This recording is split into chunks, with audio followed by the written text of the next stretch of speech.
Next हम बात करते हैं emergency treatment for fracture. Fracture जो होता है हड्डी का टूटना, उसके लिए हम इमरजेंसी ट्रीटमेंट क्या कर सकते हैं। तो सबसे पहले कॉल इमरजेंसी सर्विसेज, जो हमारी इमरजेंसी सर्विसेज होती हैं उन पर हम कॉल करेंगे।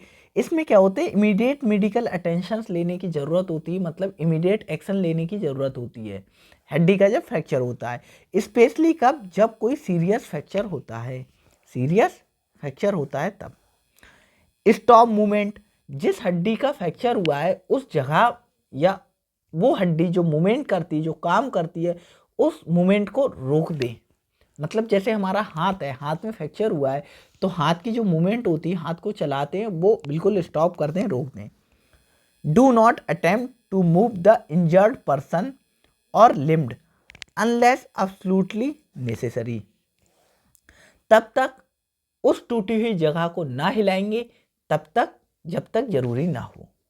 उस टाइम तक उस एरिया में कोई भी मूवमेंट नहीं करेंगे जब तक कि वो मूवमेंट बहुत ज़रूरी ना हो। जैसे कि एक एग्जांपल बताते हैं, जैसे हाथ में फ्रैक्चर हुआ किसी के, ठीक है, तब तो तुम रोक लोगे, हाथ की मूवमेंट नहीं कराओगे। अगर किसी की जो रिब्स होती हैं, रिब्स कितनी होती हैं, 12 पेयर्स, याद रखना, ये 12 पेयर्स होती हैं, 12 पेयर्स रिब्स होती हैं। इनमें से थोड़ा और रिब्स के बारे में बता दें। देखो, कुछ होती हैं ट्रू रिब्स, कुछ होती हैं फॉल्स रिब, ठीक है, कुछ होती हैं फ्लोटिंग रिब्स, ठीक है। ट्रू रिब्स वो होती हैं जो पीछे की साइड, बैक साइड में जो हमारी वर्टिब्रल कॉलम है उससे अटैच होती हैं, और आगे की साइड जो हमारी चेस्ट है, चेस्ट के जो सेंटर है उसमें एक बोन होती है, आपको हमने बताया है स्टर्नम। तो जो वर्टिब्रल कॉलम से अटैच होती हैं डायरेक्टली पीछे और डायरेक्टली स्टर्नम से अटैच होती हैं, तो उन्हें बोलते हैं ट्रू रिब्स। ट्रू रिब्स वो होती हैं जो वर्टिब्रल कॉलम से पीछे अटैच होती हैं और आगे की साइड स्टर्नम से अटैच होती हैं डायरेक्टली, उन्हें ट्रू रिब्स बोलते हैं। फॉल्स रिब्स क्या होती हैं, जो पीछे तो वर्टिब्रल कॉलम से अटैच होती हैं लेकिन आगे स्टर्नम से डायरेक्टली अटैच नहीं होती, वो एक कार्टिलेज के थ्रू स्टर्नम से अटैच होती हैं, कार्टिलेज के थ्रू स्टर्नम से अटैच होती हैं, तो इसीलिए उन्हें बोलते हैं फॉल्स रिब्स। फ्लोटिंग रिब्स क्या होती हैं, जो वर्टिब्रल कॉलम से अटैच होती हैं लेकिन स्टर्नम से अटैच नहीं होती हैं, उन्हें बोलते हैं हम फ्लोटिंग रिब्स। हमारी क्या होती हैं, जो ट्रू रिब्स होती हैं वो 7 पेयर होती हैं। जो 12 पेयर रिब्स होती है उसमें 7 पेयर्स क्या होती हैं, वो ट्रू होती हैं। 3 पेयर्स क्या होती हैं, फॉल्स होती हैं, ठीक है। और हमारी 2 पेयर्स क्या होती हैं, फ्लोटिंग होती हैं। लास्ट की 2 पेयर रिब्स होती हैं वो क्या होती हैं, फ्लोटिंग। एक सेकेंड, ठीक है, 2 पेयर ही होती हैं। तो 7 पेयर, 3 पेयर और 2 पेयर, ये याद रखना थोड़ा। तो जैसे अगर इंजरी हुई कहाँ, मतलब रिब्स क्या है, एक हड्डी है, और अगर रिब्स टूट गई, हमारी पसली कोई है वो टूट गई। अब जो पसली है वो टूट गई, लेकिन पसली क्या होती है, जब रेस्पिरेशन की प्रोसेस होती है, जब ब्रीदिंग होती है, तो क्या होता है, जो जो हमारी पसली होती है उनका क्या होता है, मोशन होता है, मूवमेंट होता है, उनका मूवमेंट होता है। लेकिन अगर रिब्स का फ्रैक्चर हो गया तो क्या हम उसका मूवमेंट रोक देंगे? अगर मूवमेंट उसका रुक जाएगा तो सांस ही नहीं ले पाएगा, आदमी मर जाएगा। तो इसीलिए मतलब जो रिब्स हैं अगर वो फ्रैक्चर होती हैं, टूटती हैं, तब भी उनका मूवमेंट होता रहता है क्योंकि वो बहुत ज़्यादा नेसेसरी है, ठीक है। तो ये एक रफली एग्जाम्पल आपको बताया। इमोबलाइज द फ्रैक्चर, जो फ्रैक्चर है उसकी मूवमेंट ना करो, वही बात है। तो use splints, boards, roll up clothes to immobilise the broken bone, preventing movement and further damage. तो ये है, इसमें डिफरेंट टाइप से, मतलब डिफरेंट चीज़ों का यूज करके हम क्या करते हैं, जो एरिया है फ्रैक्चर वाला उसको कवर कर देंगे जिससे उस पर कोई मूवमेंट ना हो, बस।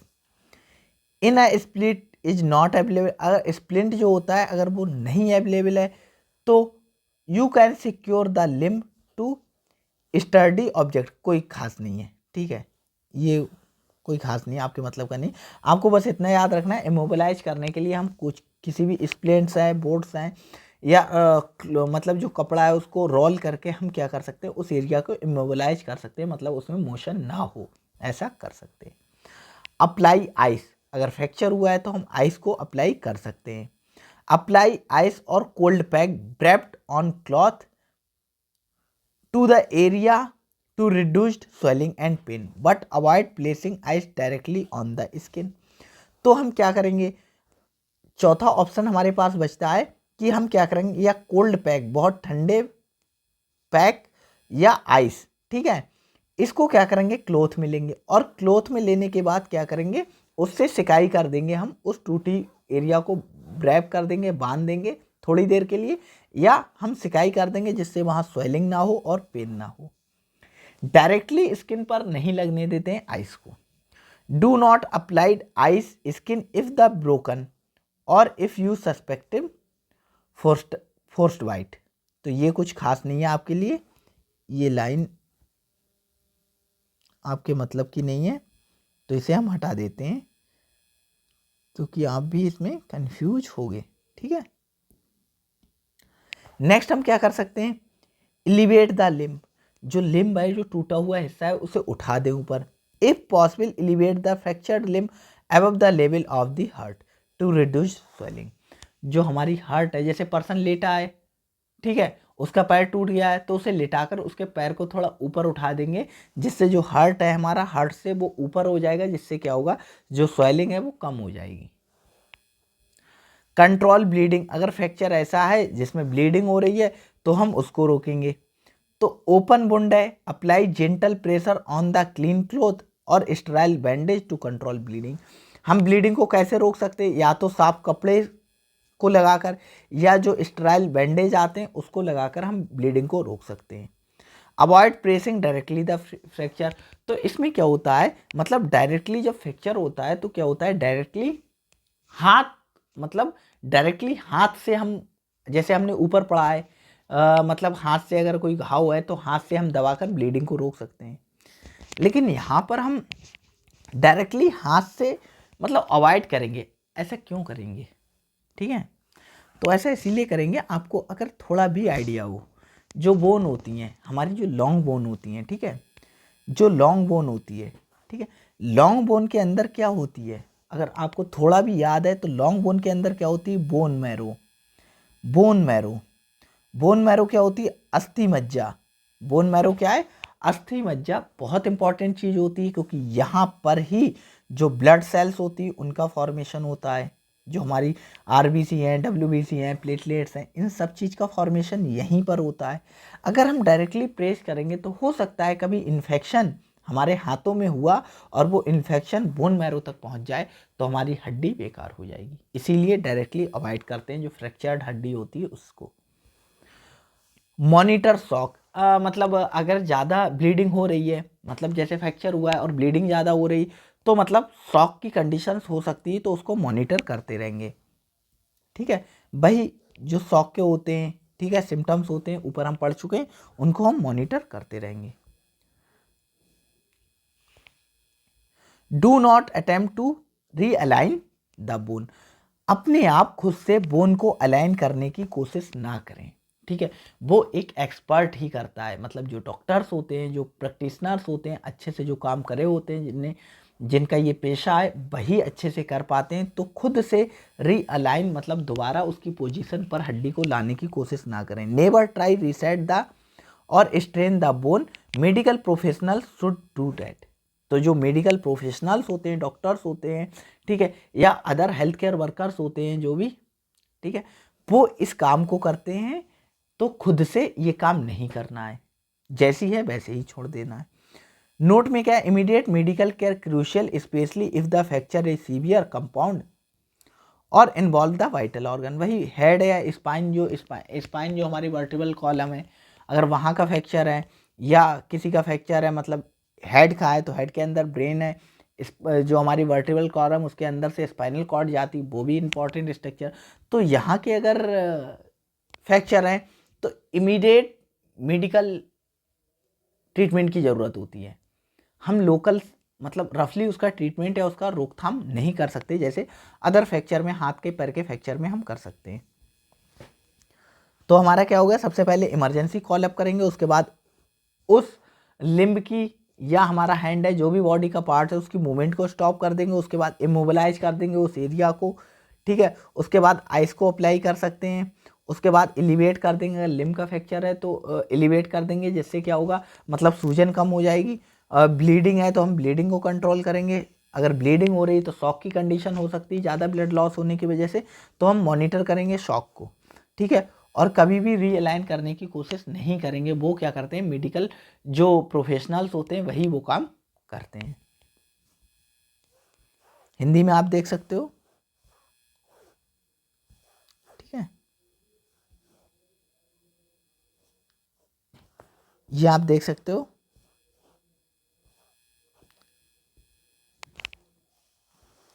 ठीक है, ये नोट हो गया। रिससिटेशन मेथड, जिसे क्या कहते हैं, सीपीआर भी कहते हैं। सीपीआर क्यों कहते हैं, क्योंकि इसका पूरा नाम है cardio pulmonary resuscitation. Cardio pulmonary resuscitation, ये फुल फॉर्म आ सकती है आपके एग्जाम में, याद रखना। तो इस मेथड को क्या करते हैं, या इस मेथड में होता क्या है, ठीक है, ये जनरली किया जाता है हार्ट अटैक का पेशेंट जब कोई होता है उसके लिए। चेक द रिस्पॉन्सिवनेस, तो रिस्पॉन्सिवनेस मतलब पर्सन, आप पर्सन को बुलाकर देखेंगे, आवाज़ देकर देखेंगे, पर्सन आपकी आवाज़ का जवाब दे रहा है नहीं दे रहा है, तो ये हो गई उसकी रिस्पॉन्सिवनेस, वो आपको बता रहा है नहीं बता पा रहा है कुछ।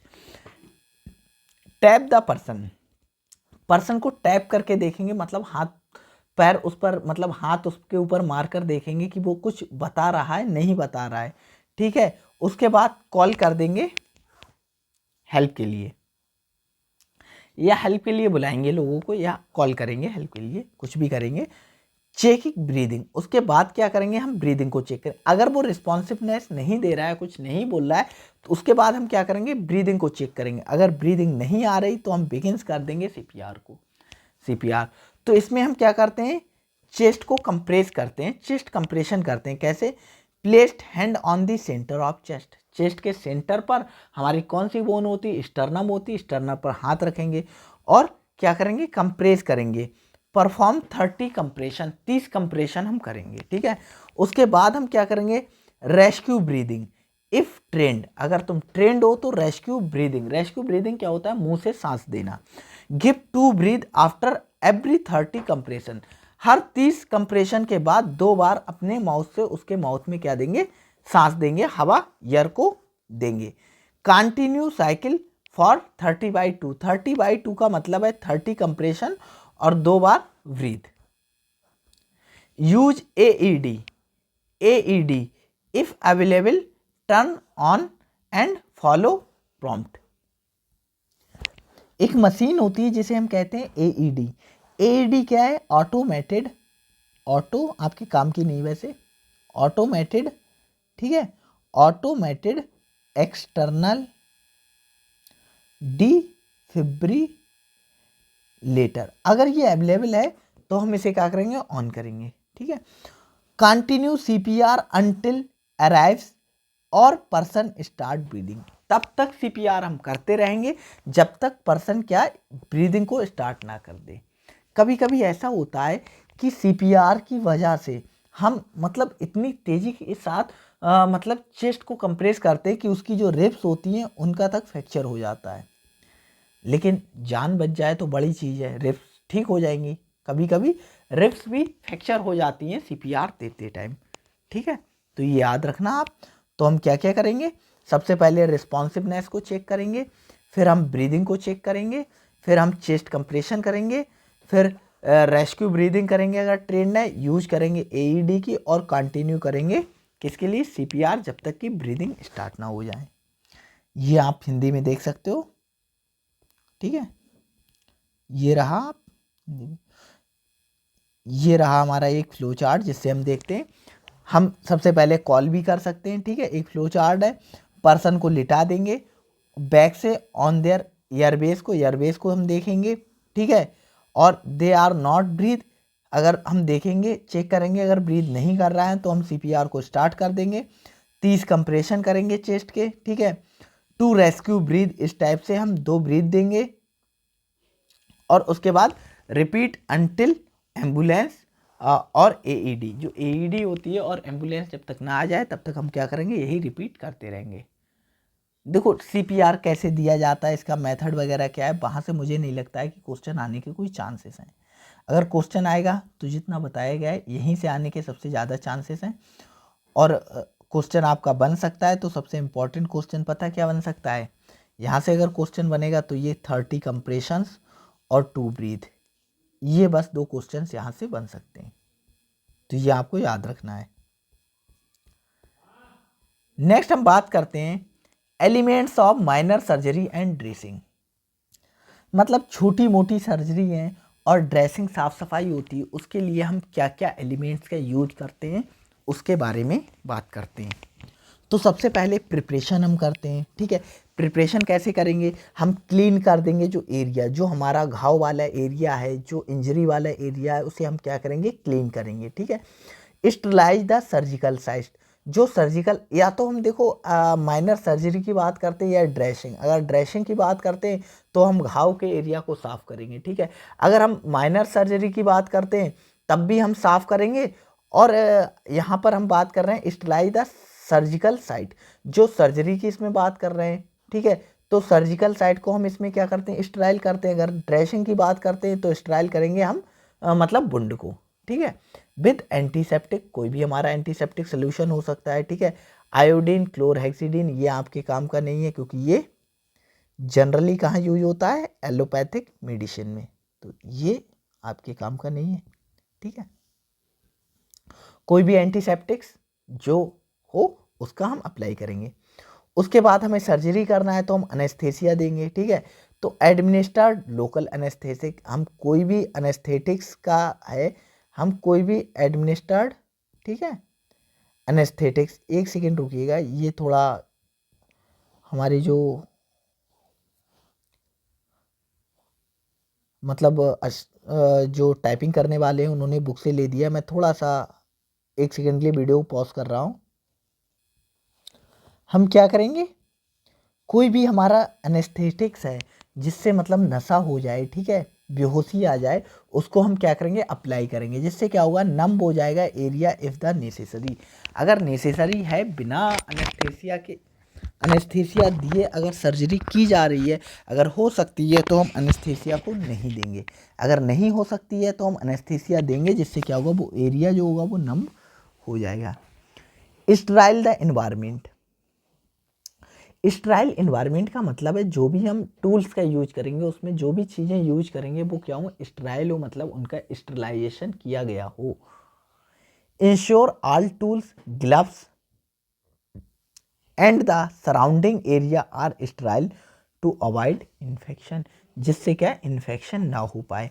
तो हम सबसे पहले क्या करेंगे, एरिया को क्लीन कर लेंगे, जो सर्जिकल साइट का होगा, कोई भी एंटीसेप्टिक से हम अनेस्थेसिया दे सकते हैं। अगर हमारी सर्जरी में हमें अनेस्थेसिया की रिक्वायरमेंट तो हम अनेस्थेसिया देंगे। उसके बाद एनवायरनमेंट को स्टराइल कर लेंगे, मतलब जो भी हमारे टूल्स हैं, ग्लव्स हैं और जो सराउंडिंग एरिया है, ठीक है, उसमें हम क्या करेंगे, उसे अच्छे से स्टराइल कर लेंगे, जिससे क्या होगा, इन्फेक्शन होने के जो चांसेस हैं वो बहुत कम हो जाएंगे या नील हो जाएंगे।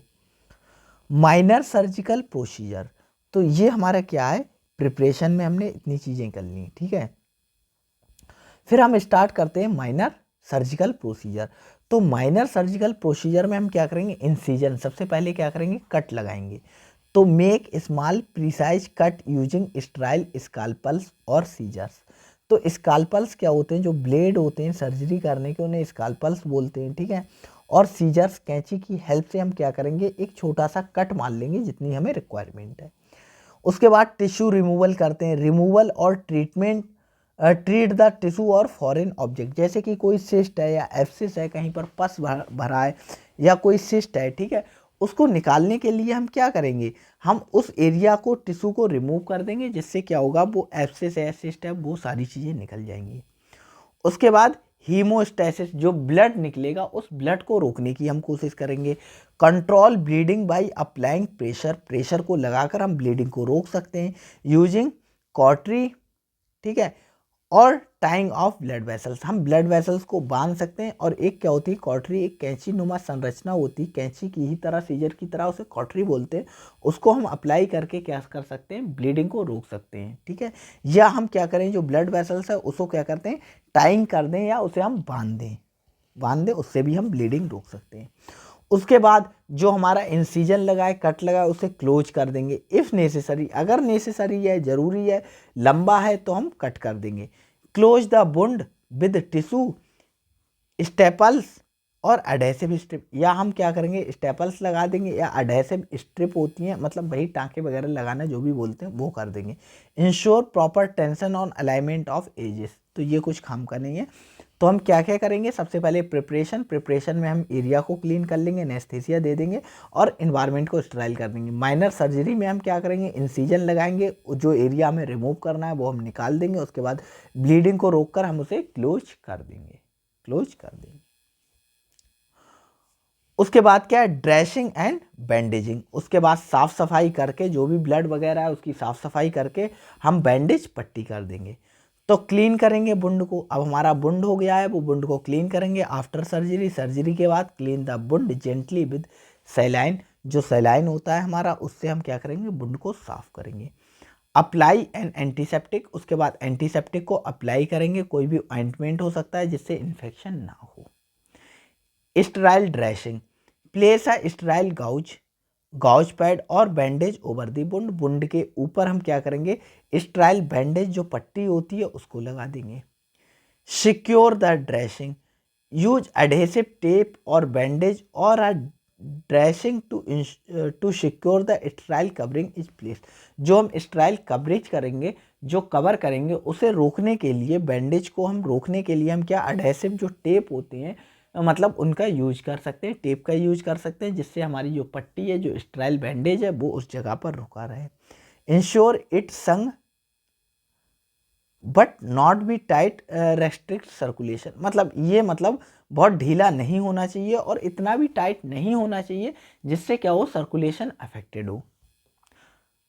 प्रोटेक्ट द बुंड, बुंड को प्रोटेक्ट करेंगे। Ensure the dressing is protected from moisture, dirt और फ्रिक्शन, हम जब बुंड को ड्रेस करेंगे, साफ करेंगे, तो ऐसे रूम में करेंगे जहाँ पर मॉइस्चर ना हो, कोई भी धूल ना हो, और वहाँ पर मतलब बहुत तेज़ी के साथ नहीं करेंगे वरना ब्लीडिंग होने लगी, मतलब फ्रैक्शन के साथ रगड़ कर नहीं करेंगे, बहुत जेंटली करेंगे जिससे क्या हो, उस एरिया पर ब्लीडिंग ना हो।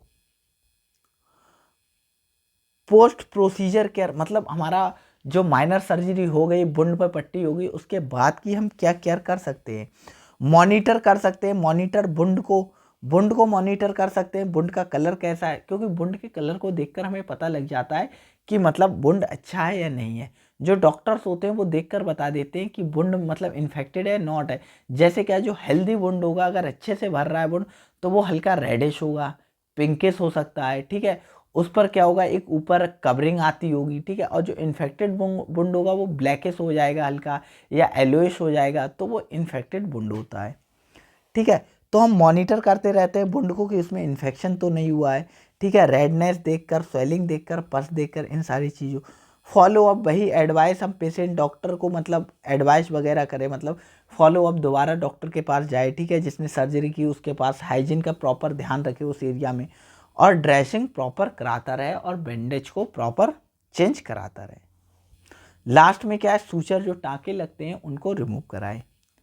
पेन मैनेजमेंट के लिए हम क्या कर सकते हैं, कोई भी पेन से रिलेटेड, पेन को ट्रीट करने वाली हम क्या दे सकते हैं, ड्रग्स या औषधि उसे दे सकते हैं, कोई भी रेमडीज जो पेन को कंट्रोल करती है हम वो से दे सकते हैं। ये हिंदी में आप देख सकते हो, मामूली सर्जरी और पट्टी बांधने के तत्व, ठीक है। ये हिंदी वाले आप पढ़ लो।